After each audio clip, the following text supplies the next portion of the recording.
Hello everyone, welcome back to my channel. চলে এসেছি আজকে একটা খুব সিম্পল রেসিপি নিয়ে। কিন্তু হ্যাঁ, এই রেসিপিটা যদি তোমরা বাইরে ট্রাই করো অবশ্যই কিন্তু তোমাদের ভালো লাগবে, এইটুকু আমি বলতে পারি। প্রথমে আমি আলুটাকে সিদ্ধ করে নেব।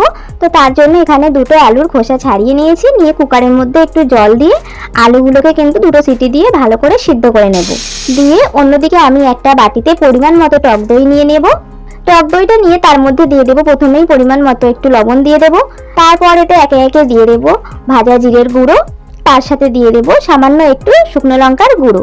দিয়ে সবকটা উপকরণ খুব ভালো করে কিন্তু 3 থেকে 4 মিনিট ভালো করে একসাথে মিক্স করে নিতে হবে। এরপর এর মধ্যে দিয়ে দেবো অল্প একটু চিনি, যাতে দইয়ের টক ভাবটা কম থাকে। তোমরা চাইলে চিনিটা এখানে না দিতেও পারো। দিয়ে আবারও কিন্তু দইটাকে ভালো করে 2 থেকে 3 মিনিট ফাটিয়ে নেব। অন্যদিকে যেটা লাগবে সেটা হচ্ছে একটা পেঁয়াজ, আর এখানে একটা কাঁচা লঙ্কা নিয়েছি আমি, সেটাকে এখানে কুচিয়ে নেব।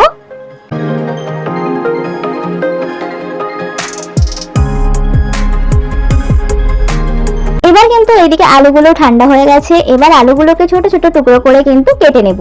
হ্যাঁ, আলু টুকরোগুলোকে কিন্তু একই মাপের কাটবে, তাহলে কিন্তু দেখতে ভালো লাগবে। এবার প্যানের মধ্যে দিয়ে দেবো অল্প একটু সর্ষের তেল। তেলটাকে কিন্তু বেশ ভালো করে গরম করে নিতে হবে। নিয়ে তারপরে এর মধ্যে দিয়ে দেবো প্রথমেই গোটা জিরে, আর তার সাথে দিয়ে দেবো একটা শুকনো লঙ্কা। দিয়ে শুকনো লঙ্কা এবং জিরেটাকে একটু অল্প নাড়াচাড়া করে নেব। নিয়ে তারপরে এর মধ্যে দিয়ে দেবো একটু হলুদ গুঁড়ো।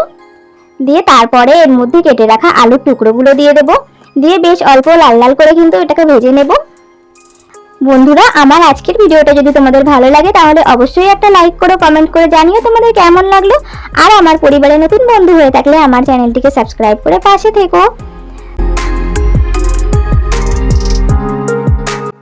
এরপরে এর মধ্যে দিয়ে দিলাম পরিমাণ মতো লবণ। লবণটা কিন্তু তোমরা বুঝেই দেবে, কারণ যেহেতু আগে দইয়ের মধ্যেও কিন্তু লবণ দেওয়া ছিল, সেই জন্য কিন্তু যখন আলুতে লবণটা দেবে তখন কিন্তু বুঝে দেবে, কারণ লবণটা বেশি হয়ে গেলে কিন্তু খেতে ভালো লাগবে না মোটেই।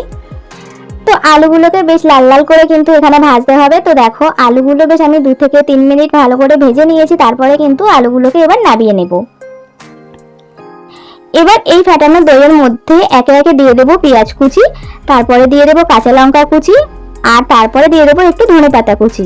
দিয়ে ভেজে রাখা আলুর টুকরোগুলো কিন্তু এই দইয়ের মধ্যে দিয়ে দেবো।